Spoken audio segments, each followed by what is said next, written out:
تو باپ کو چاہیے کہ اگر بچہ آپ کا ہے تو کوئی اصلاح کرنے کا بھی ایک طریقہ ہوتا ہے. اس کو اتنا ٹارچر بات بات پہ کبھی، یعنی بعض گھروں میں دیکھیں زیادہ تر تو ایسا نہیں ہوتا. تو ایسی صورت میں جو ابا کی غلطی ہوتی ہے وہ ٹھیک ہی نہیں ہو رہے ہوتے. اب مثال کے طور پر ایک بچے نے غلطی کی ہے، پہلی بات تو آپ دنیا کو نہ بتائیں، آپ اپنے بچے کو لوگوں کے سامنے رسوا نہ کریں. بچوں پہ بہت بڑی قیامت گزرتی ہے اس سے، کیونکہ باپ کی بات کو لوگ بڑی ویلیو دیتے ہیں. اب بچہ سنتا ہے یار میرا ابا ہی میری عزت نہیں کروا رہا لوگوں کے سامنے، تو اس سے شیطان کو بچے کو باپ کے خلاف ورغلانے کا موقع ملتا ہے. تو باپ کو کبھی بھی اپنے بچے کو لوگوں کے سامنے رسوا، گھر کی بات گھر کے اندر رکھو. رشتہ داروں کا ابے یہ ایسا ہے، ابے یہ یوں ہے، ابے یہ یوں ہے، تو بس سمجھ لو اب وہ بہت کم چانس ہے اس کے ٹھیک ہونے کا. اس کی گھر میں اس کو عزت دو. گھر میں آپ ٹھیک ہے اس کو سمجھاؤ ڈانٹو، بعض دفعہ تانے بھی دینے پڑتے ہیں، لان تان بھی کرنی پڑتی ہے. ایسے ایسے مارکیٹ میں اولاد بھی تو عجیب عجیب ٹائپ کی آ رہی ہے. دوسری بات یہ کہ باپ کو بھی چاہیے اصلاح کے جذبے سے کوئی بات بتائے نا، اصلاح کے جذبے سے. میں آپ کو اپنا بتاؤں، میرے ماشاءاللہ تو یاد نہیں رہتا 16-17 جو بھی ہے حساب کتاب، سوتےلے وتیلے ملا کے تھوڑا سا کنفیوژن ہو جاتی ہے کہ ٹوٹل کتنے بن رہے ہیں. خیر، تو اب ان میں بہت سے بڑے بھی ہو گئے ہیں. میں نے زندگی میں یعنی میرے 20 سال تو میرے خیال ہو گئے ہوں گے میرے جب سے بچے پیدا ہونا شروع ہوئے تھے. تو کچھ بچے شادی بھی ہو گئی، میری بیٹیوں کی بھی شادی ہو گئی. میں نے اس 20 سال کے عرصے میں اپنے بچوں کو شاید 2 دفعہ پوری زندگی میں کسی بچے پہ ہاتھ اٹھایا ہو، وہ بھی 1 یا 2 تھپڑ، یا بہت زیادہ 3 تھپڑ سے زیادہ نہیں مارا ہوگا، وہ بھی نماز نہ پڑھنے پر. سمجھ میں آ رہی بات؟ اور ایک بچے کے میں نے 2-3 تھپڑ مارے تھے، وہ بالکل بھی اسکول نہیں جا رہا تھا. جب اسکول کا موقع آتا نا وہ ایسے بن جاتا جیسے اس پہ پتہ نہیں کوئی دجال نکل آیا ہے، دجال کہیں سے دریافت ہو گیا اور یہ اس کی ٹینشن. نہ ٹیوشن پڑھ کے دے رہا، نہ یہ ان کا استاد بھی یہی بیٹھے ہوئے. جب بہت زیادہ ہو گئی پھر بھی میں نے کہا نہیں بھائی آرام سے چلا جائے گا. گھر والوں نے کہا بھائی تھوڑا سختی کریں، تو روزانہ اسکول نہیں جا رہا ہے، پڑھ کے ہی نہیں دے رہا. پھر مجھے اپنا زمانہ یاد آیا کہ میں بھی نہیں جاتا تھا، تو ابا نے ایک دفعہ طبیعت سے اگلے پچھلے گناہ میرے معاف کر دیے تھے، تو اگلے دن سے جانا شروع ہو گیا تھا میں. ٹھیک ہے نا، مجھے وہ واقعہ یاد آ رہا، لیکن میں نے کہا نہیں، بچوں پہ ہاتھ نہیں اٹھتا یار. بچے ایسے پیارے ہوتے ہیں، ایسے معصوم ہوتے ہیں، تو دل ہی نہیں چاہتا ان کو یار، ان کی کیا، وہ تو غلطی بھی کر رہے ہیں تو ہمیں تو اس پہ بھی ہنسی آ رہی ہوتی ہے. صبح جب اٹھتا تھا نا ایسے جیسے قبر سے کسی مردے کو اکھاڑ رہے ہو، مجھے ہنسی آتی تھی اس پہ کہ یار اس پہ موت آ رہی ہے. ادھر ابا کے بیانات ہو رہے ہیں، فجر کی نماز، تکبیر، اور بچے کی حالت کیا ہے، اس کو اٹھا رہے ہیں تو ایسے لگ رہا ہے جیسے پتہ نہیں اس کو یہ ہو رہا ہے میں ابا کے گھر میں پیدا کیوں ہو گیا کہ مجھے فجر پڑھنی پڑ رہی ہے. اب 8-9 سال اس کی عمر تھی تو زیادہ ہو گیا. پھر میں نے کہا یار یہ بالکل ہی اسکول نہیں جا رہا ہے. تو پھر ایک دن ہم نے طبیعت کا مطلب 4-5 تھپڑ لگائے ہوں گے، اس سے زیادہ نہیں. تو چند دن کے لیے جانا شروع ہو گیا. پھر وہی پوستی پن، نہیں جا رہا. میں نے کہا بھاڑ میں جائے، نہیں جائے، ٹماٹر بیچے گا یہ، جاؤ. کیونکہ اب یہ تھوڑی کہ جنگلی بن جائیں یار بچوں کو مار مار کے. نہیں لگ رہا ہے کہ ہر آدمی کو ہر کام کے لیے اللہ نے پیدا نہیں کیا. پھر اس کو حفظ میں ڈالا، حفظ ہی نہیں کر کے دے رہا. دوسرا بھائی ہے ماشاءاللہ ٹھکا ٹھک نکل گیا، حافظ بن گیا. تراویح پڑھائی اس دفعہ اس نے گھر میں، یہ والا پڑھ کے ہی نہیں دے رہا. جو کام بولو اس پہ پتہ نہیں. پھر میں نے ڈاکٹر کو بتایا، میں نے کہا کوئی سیٹنگ تو نہیں آؤٹ ہوئی بھائی اس کی، کوئی ملٹی وٹامن دی ہے اس نے، کوئی طاقت کی دوا دی. ابھی میرا ارادہ ہے اس کو ساری سیٹنگ کروا لوں. کوئی وٹامن بھی بعض دفعہ آگے پیچھے ہو جاتے ہیں بچوں کے، تو ایک ٹیسٹ کروانے کا میرا ارادہ ہے کہ لیب میں ٹیسٹ کروا دوں کوئی کمی ہو رہی ہے. لیکن پھر بھی اگر نہیں ہوگا تو پھر بھائی ہم کیا کریں گے؟ بس اس پہ خوش ہوں گے الحمدللہ. سٹا نہیں لگاتا الحمدللہ، غلط لڑکوں میں بیٹھ نہیں رہا ہے. بڑا ہو جائے گا خود ہی اپنا مستقبل سمجھ لے گا. ابھی تو بس یہ کرو کہ غلط صحبت میں نہ بیٹھے. نہ پڑھے یار، نہیں پڑھ کے دے رہا. سب لوگوں کو اللہ نے پڑھنے کے لیے پیدا نہیں کیا. تو میرے گھر والے کہہ رہے تھے کہ اس کے ٹماٹر بکوانے اس سے کیا کرنا ہے، اس کو کچھ تو کہیں تو لگاؤ. میں نے کہا مجھے لگ رہا ہے کہ میں جو بیانات میں مثال دیتا ہوں نا کہ زیادہ ٹینشن نہ لو تو کیا ہوگا، زیادہ زیادہ ٹماٹر بیچے گا، تو وہ اللہ نے شاید سن لی ہے میری. اللہ کہے کہ سب سے پہلے تیرے اوپر فٹ کروں. تو مجھے کوئی ٹینشن نہیں ہے، میں کیوں ٹینشن لوں؟ میں تو یار میں جب سفر سے آتا ہوں سلام کرتا ہے، خوش ہوتا ہے. بچے تو ایسے ہی ہوتے ہیں نا، ابا کے آنے سے کھلونے. ابھی بقرعید ہے، وہ شور مچا کے رکھا ہوا ہے، گائے چاہیے گائے چاہیے گائے چاہیے. ہمیں تو جب یہ بچوں سے یہ خوشی مل رہی ہے تو بڑے ہو کے بھی بہت سے پڑھ لیتے ہیں. میں تو بڑے ہو کے ہی پڑھا ہوں بھائی، بچپن میں تو ہم نہیں پڑھے. ہم نے تو بچپن میں پٹے بھی، مارے بھی کھائیں. اسکول تو جانا شروع ہو گیا تھا پڑھ کے، پھر ہم تو پڑھ لکھ لو کچھ کام کے بن جاؤ گے. میں تو بڑے ہو کے پڑھائی شروع کی ہے. حفظ بھی میں نے بڑے ہو کر کیا ہے، بچپن میں حفظ نہیں کیا. بڑے ہو کر میں پورے مولوی بننے کے بعد میں نے حفظ کیا ہے. ٹھیک ہے نا، اپنے طور پر حفظ کر لیا. تو جب شوق ہوتا ہے تو سب کچھ ہے. اگر چترول لگا کے بچے کو آپ نے انسان بنانے کی کوشش کی نا تو پتہ نہیں کیا بن جائے گا وہ. ہاں، نشے میں نہ بیٹھنے دو کہ بچہ چرس پی رہا تھا، آپ نے کہا محبت سے سمجھایا، دوبارہ چرس پینے لگا. اب نہیں، یہ چیز برداشت کے قابل نہیں ہے. پھر تو اس کو بند کرنا پڑے گا گھر کے اندر. پھر بھی مار دھاڑ کے بجائے کوئی اور طریقے اختیار کرو، گھر میں بند کر دو اس کو. بری ایکٹیویٹیز سے روکو. سمجھتے ہو کہ نہیں سمجھتے ہو؟ تو اس لیے باپ کو بھی چاہیے بھائی بچوں کو محبت دے، وہ تمیز سے سمجھائے، ان کو رسپیکٹ دے، ان کو یہ احساس ہو کہ ابا ہمارا. دیکھو جس باپ کے گھر میں آنے سے بچوں کو خوشی کے بجائے ٹینشن ہونا شروع ہو جائے وہ کامیاب باپ. بولو. کیونکہ مجھے اپنے ابا یاد آنے لگتے ہیں نا تو پھر میں ذرا جذباتی ہو جاتا ہوں. وہ ہمارے ابا جب گھر میں آتے تھے ہمیں خوشی ہوتی تھی. ہم پنجاب گئے ہوئے تھے، 2 مہینے کی چھٹیاں ہم پنجاب میں گزارتے تھے، تو ہمارے ابا یہیں ہوتے تھے، تو ہمیں پتا چلا ہمارے ابا بھی آ رہے ہیں تو ہمیں اتنی خوشی، یار ابو بھی ہمارے ساتھ یہیں رہیں گے چھٹیوں میں. تو اگر کوئی کسی باپ کے گھر میں آنے سے بچوں کو ہو رہی ہے خوشی تو اس کا مطلب وہ ابا کیا ہے، صحیح ہے. اور جہاں بچوں کو کہ یار ابا ہے نا پھر آ رہے ہیں، یہ مطلب ہے کہ یہ ہو سکتا ہے ابا میں فالٹ ہو. بعض دفعہ اولاد میں بھی فالٹ ہوتا ہے، وہ ایسی الٹی حرکتیں کر رہے ہوتے ہیں کہ ابا کے آنے سے پتا ہے کہ ڈانٹ پڑے گی، لیکن یہ ابا کے بھی تھوڑے سے فالٹ ہونے کی علامت ہے. تو بچپن سے کنٹرول کرو، بری صحبت سے بچاؤ. بچہ فطرت پہ پیدا ہوتا ہے، حدیث میں آتا ہے کل مولود یولد علی الفطرہ، ہر بچہ نیک ہی پیدا ہوتا ہے، اس کو ماحول بگاڑتا ہے. تو بچے کی تربیت کرنا کوئی مشکل کام نہیں ہے، بس بگڑنے سے بچا لو اس کو. اس کے دوستوں پہ نظر رکھو. میں اس کی نظر کوشش کرتا ہوں کہ بیٹھ کن لوگوں میں رہا ہے، ایسا نہ ہو کہ غلط لڑکوں میں بیٹھنا. اور یہ اسکول خراب کرتے ہیں، اچھے اچھے گھروں کے بچے ہم نے اسکولوں میں بگڑتے ہوئے دیکھے ہیں. اس لیے نہیں کہ اسکول ان کو بگاڑ رہا ہے، اس لیے کہ اسکول میں بعض دفعہ ان کی جو دوستیاں ہوتی ہیں وہ ایسے لڑکوں سے ہو جاتی ہیں، وہ لڑکے ان کو موبائل میں غلط چیزیں دکھا کے، نشہ اور یہ الٹی الٹی باتیں کر کے، ابے تمہارا ابا تو تمہیں کچھ کرنے نہیں دیتا، ابے تمہیں سینما گھر نہیں جانے دیتا، ابے تمہیں فلم نہیں دیکھنے دیتا، اس طرح کی باتیں نا دوست بچوں کو سکھا سکھا کے ماں باپ کے خلاف ورغلا رہے ہوتے ہیں. بلکہ ایسی باتوں سے عورتیں بعض دفعہ عورت کو شوہر کے خلاف ورغلاتی ہیں. میرے سامنے ایک طلاق کا کیس آیا، ایک میاں بیوی کی بہترین زندگی گزر رہی تھی، آسٹریلیا میں تھے وہ. شوہر آسٹریلیا سے موو کر کے، بہت پرانا قصہ ہو گیا، بہت مشکل ہے کہ اصل تک پہنچے. وہ شوہر آسٹریلیا سے موو کر کے جاب کے سلسلے میں بینکاک آ گئے. وہ بندہ کہتا ہے کہ میں نے اپنی بیوی کہتا ہے میری بیوی کے ساتھ بہت اچھی گزر رہی تھی، تو کہتا ہے کہ میں نے کیا کیا، اپنی بیوی کو ایک درس قرآن میں بھیجنا شروع کر دیا. اب درس قرآن سے تو اور محبت پیدا ہوگی نا، لیکن الٹا کام شروع ہو گیا. کہہ رہے میری بیگم کیا ہوئی، اس کے جو تیور ہے نا روزانہ میں نے دیکھا بدل رہے ہیں. اس کی مجھ سے وہ محبت نہیں جو پہلے تھی، اور مجھ سے مطالبہ شروع کرنے لگی آسٹریلیا رہنا ہے مجھے. تھائی لینڈ آسٹریلیا کی نسبت تو تھوڑا سا کم لیول کا ہے نا، اور مجھے یہاں نہیں رہنا، مجھے فلانی ملک میں رہنا ہے. اور یہ کہہ رہے ساری ضرورتیں پوری کر رہا ہوں. میں حیران تھا کہ درس قرآن میں جا کے بگڑ کیوں رہی ہے. پتہ یہ چلا کہ وہاں کچھ خواتین بیٹھی ہوئی ہیں جنہوں نے اس سے دوستی لگا لی ہے اور وہ اس کو ورغلا رہی ہیں. آئی بات سمجھ میں؟ درس میں تو یہی میاں بیوی کے حقوق بیان کیے جا رہے ہیں، درس دینے والے بھی بڑے اچھے آدمی تھے، لیکن عورت کیا کر رہی ہے، وہاں کوئی فسادی عورت تھی، وہ کیا کر رہی ہے، تو بھائی تم آسٹریلیا جیسے کنٹری کو چھوڑ کر یہاں آ گئی، تمہارا دماغ خراب ہے. اب وہ بندے کی مجبوری ہے، وہ کہہ رہے آسٹریلیا کا ماحول تھائی لینڈ سے زیادہ خراب تھا ان کے بقول. وہاں بچے کی بگڑنے کا چانس، تھائی لینڈ میں گیا ہوں، دو دفعہ گیا ہوں.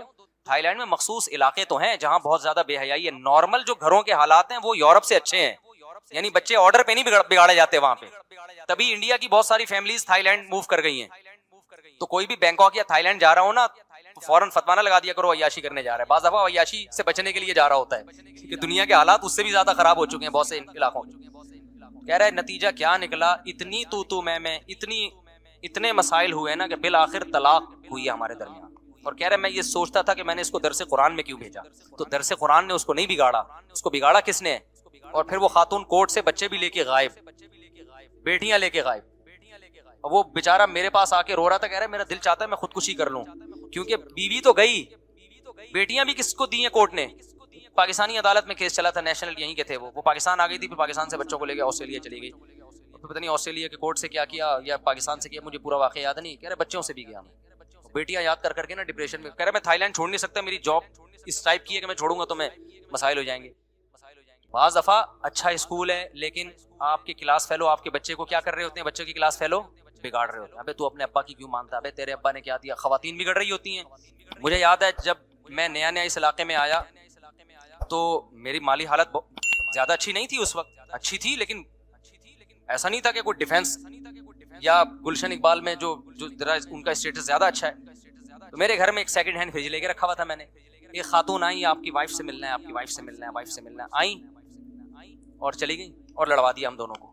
میں حیران ہوں یار ان کو ہو کیا گیا. وہ خاتون نے کیا ہے، میاں آپ کے ممبر پہ باتیں تو بڑی بڑی بیویوں کی حقوق کی کرتے ہیں، یہ فریج لے کے دیا بھائی آپ. یہ بات ہوگی 2004 کی یا 3 کی، اور مسجد کا گھر تھا، مسجد والوں نے گھر دیا ہوا تھا مجھے. مسجد والے بھی آپ کو پتا ہے جو گھر دیتے ہیں نا اس میں چونا ہوتا ہے نا کوئی، یہ بھی نہیں تھا. بہت ہی. وہ تو اب میں نے ریپیئر کروا کے کچھ, گھر تو اب بھی مسجد کا ہے لیکن کچھ اس کو ریپیئر کروا کے صحیح کر, تاکہ کوئی خاتون آ کے لڑوائے تو نہیں کم از کم. تو وہ خاتون آئی. اب میرے گھر والوں سے نا میں دیکھ رہا ہوں کہ تیور ٹھیک نہیں ہے. اس کے پیچھے جب تحقیق کیے تو پتا چلا کہ وہ خاتون آئی ہیں اور بولی ہیں تمہارے میاں ممبر پہ تو بیویوں کے حقوق. اس وقت بھی میرے بیانات تو ہوتے تھے, یوٹیوب نہیں تھا, لیکن ویسے لوگوں میں بیانات شیئر ہوتے تھے, جاتے تھے آڈیو کے ذریعے, اور بہت سی خواتین بیان سننے آتی تھی. فریج دیکھو یہ لے کے دیا ہوا ہے, اور گھر میں صوفے دیکھو. اچھا مجھے میرا خیال ہے صوفے بھی نہیں تھے, میں نے گاؤ تکیے رکھے ہوئے تھے, جیسے پٹھان لوگ نہیں ہوتے رکھتے وہ اپنے اس میں قالین, ہم اسی پہ خوش تھے بھائی, پٹھانوں والا اسٹائل ہے بھائی. اور یہ صوفے بھی نہیں لے کے دیے ہوئے, اور یہ بھی نہیں دیا ہوا, اور وہ بھی نہیں. گھر والوں کا دماغ ایسا خراب کیا نا. پھر میں نے سمجھایا ہی ہوگا, میرا خیال ہے کہ یہ اگر یہ عورت نیک ہوتی تو یہ آ کے سمجھاتی کہ ماشاءاللہ بھائی, بھلے سیکنڈ ہینڈ ہے لیکن تو عورت کا کام آگ لگانا بھی ہے, آگ بجھانا. تو وہ خواتین جو میرا بیان نہیں سن رہی وہ فائر بریگیڈ میں جاب نہیں کر سکتی, کیونکہ ان کا کام آگ لگانا ہے, آگ بجھانا نہیں. لیکن جو خواتین بیان سن رہی ہیں وہ ایسا نہیں کرتی, دیندار عورت نہیں کرتی ایسا. تو بچوں کو وہ خلاصہ یہ نکلا کہ ابا کو چاہیے بھائی بچوں کو طنز تانے نہ کیا کرو, بہت اس سے آگے معاملہ خراب چلتا ہے. اور دل پتہ نہیں کیسے چاہتا ہے, اور اولاد سے تو انسان کو ایسی محبت ہوتی ہے کہ دل ہی نہیں چاہتا اس پہ. تو میں نے زندگی میں 2 دفعہ مجھے یاد پڑتا ہے ہاتھ اٹھائے بچے پہ, اور وہ بھی ہاتھ اٹھانے کے بعد جو اس کی تلافی کی ہے وہ تلافی ہاتھ اٹھانے سے زیادہ مہنگی پڑی ہے مجھے. کیونکہ جب ظاہر ہے ابا, ہمارے ابا یہ کرتے تھے, جب ہمیں کٹ لگاتے تھے تو پھر اس کے بعد الگ سے پروٹوکول دیتے تھے. کیونکہ جب بڑے چھوٹوں کو مارتے ہیں نا, یہ سختی کرتے ہیں, تو شیطان آ کے بجائے تربیت کرنے کے نا وہ ورغلانا شروع کر دیتا ہے. تو شیطان کا راستہ بند کرنے کے لیے پھر بڑے پر لازم ہوتا ہے کہ پھر وہ الگ سے بچے کو عزت دے, تاکہ بچے کو یہ احساس ہو کہ ہمارا باپ ہمارا دشمن نہیں ہے, اس نے ہماری اصلاح کے لیے ہاتھ اٹھایا. ہمارے ابا سے بھی ہم نے تو بہت ہی کٹ کھائی ہے اپنے ابا سے, الحمدللہ. اس زمانے میں کٹ کا دور تھا, اب تو بچوں میں وہ فینسی قسم کی مرغی جیسے بچے پیدا ہو رہے ہیں. ہم نے تو پائپوں سے مارے کھائی ہیں, ان کو پتا ہے ہمارے ابا کتنے سخت ہیں. تو پائپوں سے الحمدللہ طبیعت سے کٹے ہیں, لیکن ہمارے دل میں منفی جذبات نہیں آتے تھے. پھر ابا بعد میں بٹھا کے اتنی محبت, اور وہ پھر تھوڑا سا خرچہ پان گٹکے کا, پان گٹکا نہیں تھا, یہ نہیں خرچہ دیتے. تو جب ایسے ہو تو پھر بچے کی تلافی کرنی چاہیے. اس کو پھر کیا کرنا چاہیے, تھوڑے سے پروٹوکول بھی دیں, پیسے ویسے دے دیں تاکہ وہ خوش ہو جائے. پھر دیکھو پیسوں سے کر کیا رہا ہے, ایسا نہ ہو جا کے سٹے لگا رہا ہو دوبارہ. لیکن بہرحال اولاد پر یہی ہے کہ ابا اچھے ہوں یا ابا برے ہوں, اس نے اگر جنت کمانی ہے تو ہر قیمت پہ ابا کو برداشت کرے, ٹھیک ہے نا. وہ یہ نہ دیکھے میرے ابا مجھے محبت دے رہے ہیں یا نہیں دے رہے, تو دیکھیں یار میرا باپ ہے, میری جنت کیا ہے, میری جنت اللہ نے اس کو خوش کرنے میں رکھی ہے. وہ یہ چیز ہے نا, یہ تو اولاد کے لیے. اور پھر بھی اگر حالات صحیح نہیں ہو رہے نا, ابا بیٹے کی چپکی لش چل رہی ہے, ابا ہر وقت آنے, ابا ٹھیک نہیں ہو کے دے رہے, اور آپ سے برداشت سے معاملہ باہر ہو رہا ہے, تو پھر کنارہ کشی اختیار کر لینی چاہیے. کیونکہ بڑے گناہ سے بچنے کے لیے ضروری ہے کہ آپ, گناہ تو نہیں ہے یہ, کیونکہ کنارہ کشی قطع تعلق نہیں ہے, بلکہ الگ رہنا شروع کر دیں. آپ ابا سے تعلق رکھیں. بڑی نیکی یہ ہے کہ ابا کے ساتھ رہیں, لیکن یہ بڑی نیکی ذریعہ بن رہی ہے بڑے گناہ کا. تو بڑے گناہ سے بچنے کے لیے ضروری ہے کہ وہ بڑی نیکی کو آپ چھوڑ دیں. تو بالغ ہونے کے بعد ابا کے ساتھ رہنا شرعاً ضروری نہیں ہے. سمجھ میں آ رہی ہے بات.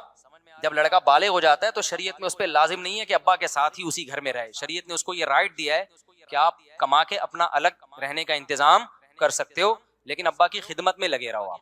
تو جب ایسے معاملات ہوتے ہیں, بہت زیادہ معاملہ خراب ہوتا ہے, تو پھر میں اولاد کو کہتا ہوں یار پھر کیونکہ روزانہ چڑچڑ پڑ سے اب بچہ بھی ڈپریشن میں جاتا ہے, پھر بدتمیزی ہوتی ہے, پھر اور لڑائیاں ہوتی ہیں, قتل و غارت تک نوبتیں پہنچ جاتی ہیں. تو پھر بیٹے کو چاہیے بھائی ابا سے کیا کر لے, کنارہ کشی اختیار کر لے, پھر ہیلو ہائی کرتا رہا کرے, ابا کی خدمت کرتا رہا کرے. لیکن 24 گھنٹے ساتھ رہنے سے محبت کم ہونے کے بجائے بڑھتی ہے. بلکہ ہر رشتہ دار میں, بعض رشتہ دار ایسے ہوتے ہیں ان کے ساتھ آپ زیادہ تعلق رکھیں گے نا تو محبت بڑھنے کے بجائے کیا ہوگی, کم ہوگی, نفرت بڑھتی. تو ریزرو رہیں ان سے.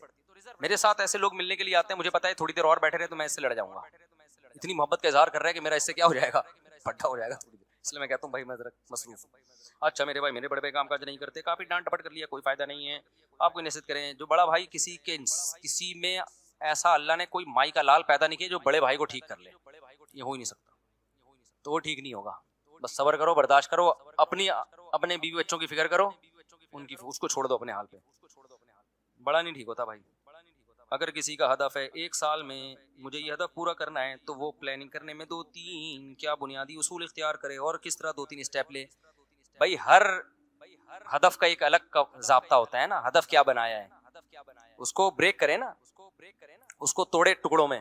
آپ نے پلاننگ کی کہ 2 سال میں میں نے یہ کام کرنا ہے, تو تو پھر اس کے لیے مجھے 1 سال میں کہاں تک پہنچنا ہے, 6 مہینے میں کہاں تک پہنچنا ہے, 2 مہینے میں کہاں تک پہنچنا ہے, 1 مہینے میں کہاں تک پہنچنا ہے, اور اس ہفتے میں نے کیا کرنا ہے. اس طرح توڑیں گے تو پھر پہنچنا آسان ہوگا. پھر 2 سال میں نہیں بھی ہوا تو 4 سال میں ہو جائے گا. وہ بعض دفعہ وہ ویسے خوش ہوتے ہیں ہمیں عمرے کے پیسے دے دو, ٹھیک ہے نا, اس سے خوش ہو رہے ہوتے ہیں. بہت سارے طریقے ہیں, وہ اولاد کو زیادہ پتا ہوتا ہے. ابا اس سے خوش ہوتے ہیں ان کی ایک اور شادی کرا دو, لیکن اماں اس سے خوش نہیں ہوں گی تو پھر آپ نہ کرائیں, آپ نہ کرائیں یہ کام. وجہ اس کی ہے کہ آپ خود اپنی اماں پہ سوکن لے کر آنا, کوئی اور لے آئے, آپ نہ یہ کام کریں. یہ بالکل ایسے جیسے اپنے داماد کی دوسری شادی کرانا, یہ ٹھیک نہیں ہے. داماد کو کرنے تو جتنی چاہے شادیاں کریں, لیکن آپ کراؤ گے تو یہ قطع رحمی ہے. کیوں؟ آپ کی بیٹی کے دل میں باپ سے کیا آئے گی؟ نفرت آئے گی. تبھی نبی صلی اللہ علیہ وسلم سے حضرت علی نے پوچھا نا, تو آپ نے اس کو پسند نہیں کیا, کیونکہ ہر چیز کو اسلام اس کا موقع دیتا ہے. تو آپ شادی کرو, کس نے روکا ہے آپ کو؟ کیونکہ کیا ہوتا ہے جب باپ کہے گا نا داماد کو, تو بیٹی کہے گی کہ ابا میرے اوپر سوکن لانے کا ذریعہ بنے. وہ شوہر سے الگ لڑے گی, باپ سے الگ لڑے گی. تو ہر چیز, جیسے اس کی مثال بالکل ایسے ہے کہ میں عورت کو کبھی نہیں کہتا کہ اپنے شوہر کو کہو کہ آپ دوسری شادی کریں. یہ عورت کے اوپر اس کی طاقت سے زیادہ بوجھ ڈال رہے ہو آپ. ایک تو اس پہ سوکن آ رہی ہے, دوسرا اس کے مشورے سے آئے. یہ ایسے ہے جیسے بکرے کو حکم دے رہے ہیں کہ ذبح ہو جائے لیٹنے کے لیے. بکرا کہے گا ایک تو قربانی میں مجھے لٹار ذبح کر رہے اور گرنے کا کام بھی میں خود کروں. یہی بات میرا خیال ہے. دیکھو شریعت نے ہمیں حکم دیا ہے کہ ہم بکرا کاٹیں, بکرے کو حکم نہیں دیا کہ وہ کٹے, کیونکہ بکرے کے لیے یہ بہت بڑی آزمائش ہوتی کہ وہ کٹ بھی رہا ہے اور شور بھی نہ مچائے وہ. تو جب شوہر سوکن لے کر آتا ہے عورت پر, تو شریعت نے اس کو شور بچانے کی اجازت دی ہے کہ اس پہ ظاہر ہے اس کی محبت تقسیم ہو رہی ہے, اس کو تو تکلیف ہوگی, یہ نیچرل ہے. تو اس کے ریلیٹیو کو نہیں کہا کہ اس کی اپنی بیٹی کے پر سوکن لانے کا داماد کو مشورہ دیں, اپنے بہنوئی کو مشورہ دیں کہ سوکن لائے. ہاں یہ ہے کہ جب وہ کرے تو آپ اس کی راہ میں رکاوٹ بولو نہیں بن سکتے. 3 بہنوئی ہیں, تو کسی کو بھی میں نے آج تک روکا نہیں ہے کہ آپ کو دوسری شادی کی اجازت نہیں, کیونکہ لوگ مجھے تانے دیتے ہیں کہ 4 شادیوں کے بیان کر رہے ہیں, اپنے دامادوں کو کہے نا, اپنے بہنوئیوں کو کہے. تو بھائی ہمارے بہنوئی یا داماد نے کرنا ہو, مجھے کیوں بتا رہا ہے؟ صحیح ہے نا, مجھے کیوں بتا رہا ہے؟ جب اللہ نے قرآن میں اجازت دی ہے تو سب کو دی ہے. باقی ہم سے یہ توقع کہ ہم اس کو مشورہ دیں گے, تو یہ شریعت کے مزاج کے خلاف ہے. کرنی ہے تو بھائی بیان تو سب کے لیے ہیں, جس سے کرنی ہے اپنی ذمہ داری پہ کرے. بلکہ ہمارا ناک منہ بننا بھی نیچرل ہوگا, تو آپ ہمارے ناک منہ بننے کی فکر ہی نہ کرو. کیا خیال ہے؟ ہم سے پوچھ کیوں رہا ہے بھائی وہ؟ تو یہ تو نیچرل ہے. حضرت فاطمہ پہ حضرت علی نے ارادہ کیا تو نبی صلی اللہ علیہ وسلم کو تکلیف ہوئی تھی, اور یہ تکلیف کیا ہے؟ نیچرل ہے. تو حضرت علی نے خیال کیا کہ نہیں کرتا, بعد میں کر لوں گا, کیونکہ اس زمانے میں رواج تھا. اب رواج ختم ہے تو اب ہم کہتے ہیں اب تو چاہیے کہ اس کو پروموٹ کرو سوسائٹی میں. سمجھتا ہے بات کو کہ نہیں سمجھتا. لوگ آ رہے ہوتے ہیں کہہ رہے ہیں میں دوسری شادی کر رہا ہوں, مفتی صاحب میرے سسر کو ترغیب دیں کہ مجھے کرنے دیں. میں کہتا ہوں بھائی, اور یہ آج بات نہیں کر رہا, جب میرے بیٹیاں نہیں تھیں اس وقت بھی میں یہ بات کرتا تھا. لوگ کیونکہ تانا دیں گے کہ اب اپنی بیٹیاں ہو گئی نا, تو اب بیان چینج ہو گیا ہے. تو جو میرے پرانے دوست ہیں, جب میری بچیاں نہیں تھیں اس وقت بھی میں یہ بات کرتا تھا کہ سسر کو کبھی میں ترغیب نہیں دوں گا کہ اپنے داماد کو حکم دے کس کا؟ دوسری شادی کا. یہ سسر کا کام نہیں ہے, کیونکہ اس کا ریلیشن کس سے؟ بیٹی سے خراب ہوگا. اس سے بیٹی کے دل میں نفرت کے جذبات پیدا ہوں گے باپ سے کہ ابا نے ہمارے جو ہے نا, میرے باپ نے میرے شوہر کو یہ کام کروایا ہے. اور اس کی نظیر بھی ہمیں ملتی ہے. نبی صلی اللہ علیہ وسلم نے فرمایا, قرآن میں اللہ نے 2 بہنوں سے نکاح کو حرام قرار دیا ہے نا. ایک ہی ٹائم پہ آپ 2 بہنوں سے نکاح نہیں کر سکتے. اس کی وجہ نبی نے بیان کی ہے, لِأَنَّكُمْ تَقْطَعُونَ بِهِ أَرْحَامَكُمْ.